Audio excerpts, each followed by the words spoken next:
Interact होंगे। हमारे बीच में हमारे इस कांगड़ा चंबा पार्लियामेंट्री के सह प्रभारी और केसीसी बैंक के चेयरमैन राजीव भारद्वाज जी भी हैं। हमारे बीच में जिला कांगड़ा के प्रभारी और प्रदेश के सचिव जय सिंह जी हमारे बीच में हैं। हमारे बीच में आप सभी से परिचित हमारे प्रदेश के मीडिया प्रभारी श्री राकेश शर्मा जी हैं और हमारे बीच में हमारे जिला परिषद के अध्यक्ष और जिला के महामंत्री श्री रमेश बराड़ जी भी हैं। हमारे बीच में सचिन जी जिला के महामंत्री वो भी हैं। मैं प्रदेश के महामंत्री श्री त्रिलोक कपूर जी से निवेदन करता हूं कि मीडिया को संबोधित करें। त्रिलोक कपूर जी।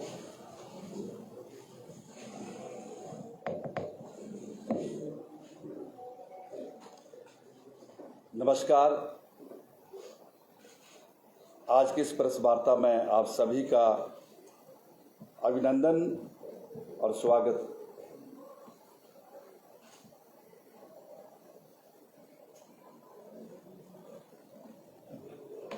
वंशवाद के पालनों में झूल रही कांग्रेस पार्टी, जमानत की सांस में जी रही कांग्रेस पार्टी, जिस प्रकार से पिछले कुछ दिनों से अभद्र भाषा में हिमाचल प्रदेश के ईमानदार नेतृत्व के धनी यशस्वी मुख्यमंत्री जयराम ठाकुर के विरुद्ध जिस अभद्र भाषा का प्रयोग कर रही है, वह भाषा बेहद शर्मनाक है, निंदनीय है। और जब मैं उनके ऐसे बयानों को पढ़ता हूं तो मुझे लगता है कि महाराष्ट्र के नेता संजय राउत और हिमाचल प्रदेश में कांग्रेस पार्टी के नेताओं की भाषा बहुत मिलती जुलती है।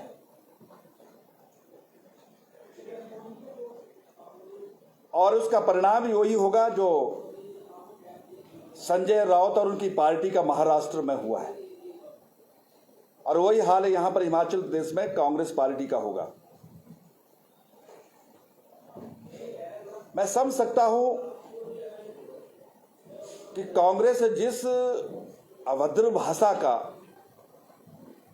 प्रयोग कर रही है उसको हिमाचल प्रदेश जैसा देवी देवता का प्रदेश पसंद नहीं करता है। और निश्चित तौर पर इस प्रकार की उनकी एक ये बौखलाहट है।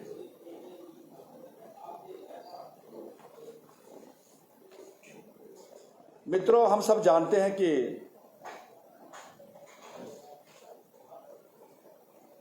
हिंदुस्तान का एक ऐसा राज्य उत्तर प्रदेश है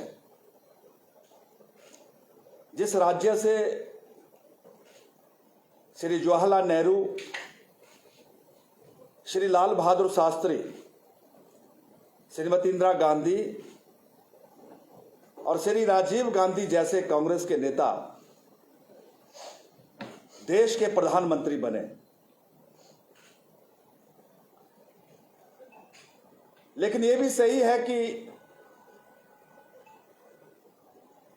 इतने लंबे समय से देश में राज करने वाली कांग्रेस पार्टी का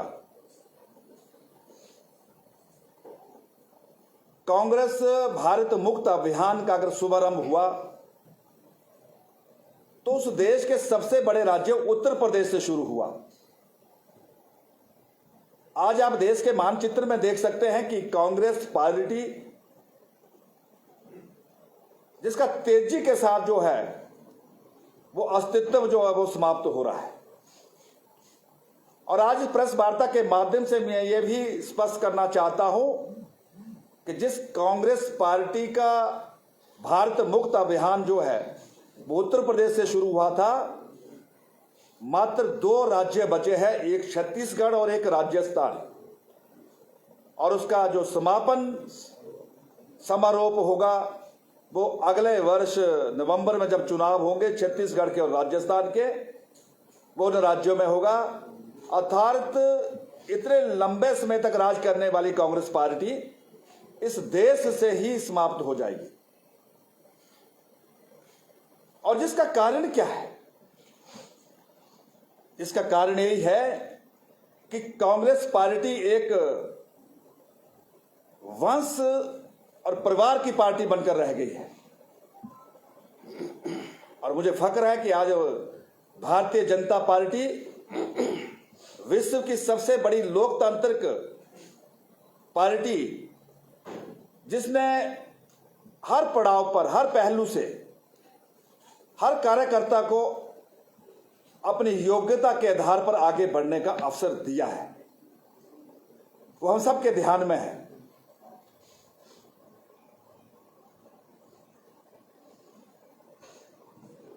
लेकिन हिमाचल प्रदेश के लोग इस बात को जानते हैं कि कांग्रेस अभी भी गलतफहमी में जी रही है। जिस तरह के उनके बयान रोज समाचार पत्रों में आते हैं, वो अपने आप में मजाक है। हिमाचल के लोगों ने यह निर्णय कर लिया है। मैं कांग्रेस पार्टी के नेताओं को बताना चाहता हूं, यह उनका पक्का संकल्प है। उन्होंने तय कर लिया है कि ना राज बदलेंगे, ना ताज बदलेंगे, इस बार हिमाचल प्रदेश में रिवाज बदलेंगे।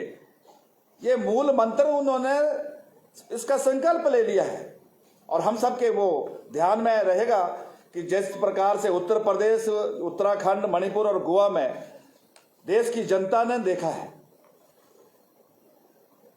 और हमें इस बात की प्रसन्नता है, हिमाचल प्रदेश भी जानता है कि इस प्रकार जो हिमाचल प्रदेश में जो राजनीतिक परिस्थितियां वो पहले से बड़ी भिन्न है।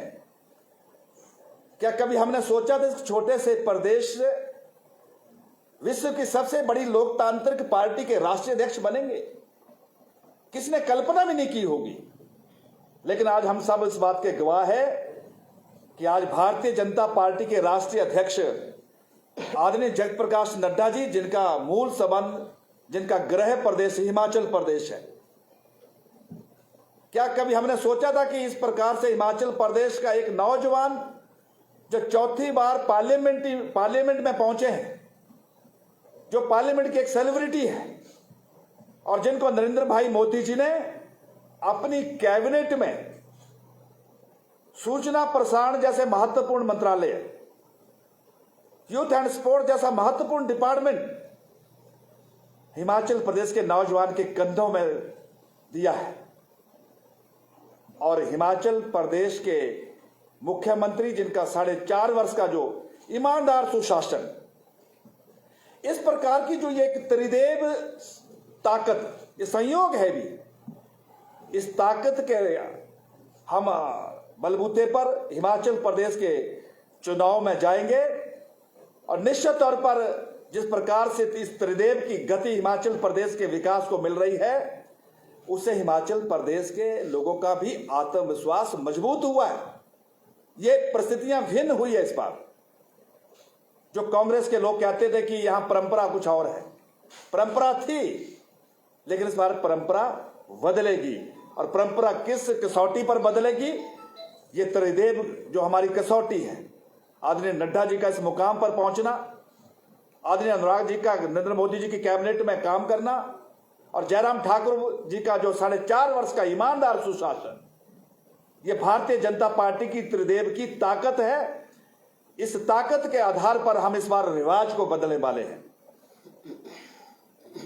हम सबके ध्यान में, और हिमाचल प्रदेश इस बात को जानता भी है कि हिमाचल प्रदेश में जब इस प्रकार के कोई क्यास लगाए जाते हैं, अजूल फजूल के बयान दिए जाते हैं, हिमाचल प्रदेश के लोग बर्दाश्त नहीं करते हैं। मुझे हैरानी और तब हुई कि जब कांग्रेस पार्टी की प्रदेश की अध्यक्षा एक बयान देती है, और वो बयान क्या है कि जयराम ठाकुर जी अपने कार्यकाल के 4 काम, 4 योजनाएं गिनाए, मित्रों, मुझे इस बात की बड़ी हैरानी हुई कि प्रतिभा सिंह जी हिमाचल प्रदेश में ही 4 साल से रह रही है। मैं उनको आज पत्रकारिता के माध्यम से ये बताना चाहता हूं कि प्रतिभा सिंह जी 4 काम तो छोड़ो, 40 से भी ऐसी योजनाएं हैं जिनका लाभ हिमाचल प्रदेश के लोग ले रहे हैं। जयराम ठाकुर सरकार का एक भी ऐसा दिन नहीं है जो हिमाचल प्रदेश की जनता की सेवा में समर्पित नहीं रहा हो। लेकिन हिमाचल प्रदेश के लोग कांग्रेस पार्टी के पिछले 4 वर्षों के कार्यकाल के 4 कामों को कभी नहीं भूलेंगे। और वो 4 काम क्या है, वो हम सबके ध्यान में है। क्या हिमाचल प्रदेश के लोग ये भूल गए हैं कि कांग्रेस के शासन काल में मुख्यमंत्री के कार्यालय में नोटों की टैचियां नहीं मिलती थी? क्या हिमाचल प्रदेश के लोग इस बात को भूल गए हैं कि कांग्रेस का वो शासन काल का सारा कार्यकाल कोर्ट कचहरियों में नहीं बीता? क्या हिमाचल प्रदेश के ये लोग भूल गए हैं कि जिस हेलीकॉप्टर को लेकर वो आरोप लगाते हैं, उस हेलीकॉप्टर का उपयोग, मैं तो कह सकता हूं दुरुपयोग किया गया है कि हर महीने 2-3 बार तो दिल्ली में अदालत में जाकर पेशियों में खड़े रहना, और उसमें प्रयोग किसका किया जाता था? हेलीकॉप्टर का किया जाता था, प्रदेश के विकास के लिए नहीं किया जाता था। इस प्रकार से कांग्रेस पार्टी का वो 4-5 वर्ष का वो कार्यकाल, उसको हिमाचल प्रदेश के लोग नहीं भूले हैं। लेकिन हमें इस बात की प्रसन्नता है कि हिमाचल प्रदेश को देवी देवता का प्रदेश मानते हैं, हिमाचल प्रदेश को वीरों की भूमि मानते हैं, और हिमाचल प्रदेश को ज्ञानवान की भूमि भी मानते हैं। हिमाचल प्रदेश के लोग समझदार हैं, उनको पता है कि हिमाचल प्रदेश की सरकार उसी ही दल की बननी चाहिए जिसकी दल की सरकार देश में है, जिसका नेतृत्व नरेंद्र भाई मोदी जी कर रहे हैं, उसी की सरकार हिमाचल प्रदेश में बननी चाहिए। और आज अगर डबल इंजन की सरकार हिमाचल प्रदेश में सेवा कर रही है तो निश्चित तौर पर इसका लाभ प्रदेश को मिल रहा है। पिछले दिनों आप कई प्रकार के उदाहरण देख सकते हैं। अटल टनल हम सबके बीच में बड़ा उदाहरण है। हमारा एम्स हॉस्पिटल सबसे बड़ा उदाहरण है। हमारा पीजीआई का सैटेलाइट हॉस्पिटल बड़ी जल्दी बनकर तैयार हो जाएगा ऊना में, यह उसका उदाहरण है। अगर देश के प्रधानमंत्री जी ने उज्ज्वला योजना के रूप में गरीबों की सेवा करने का काम किया तो जयराम ठाकुर जी 2 कदम और आगे निकल गए। उन्होंने गृहिणी योजना हम सबको दी। ये डबल इंजन का संयोग है, ये तालमेल है।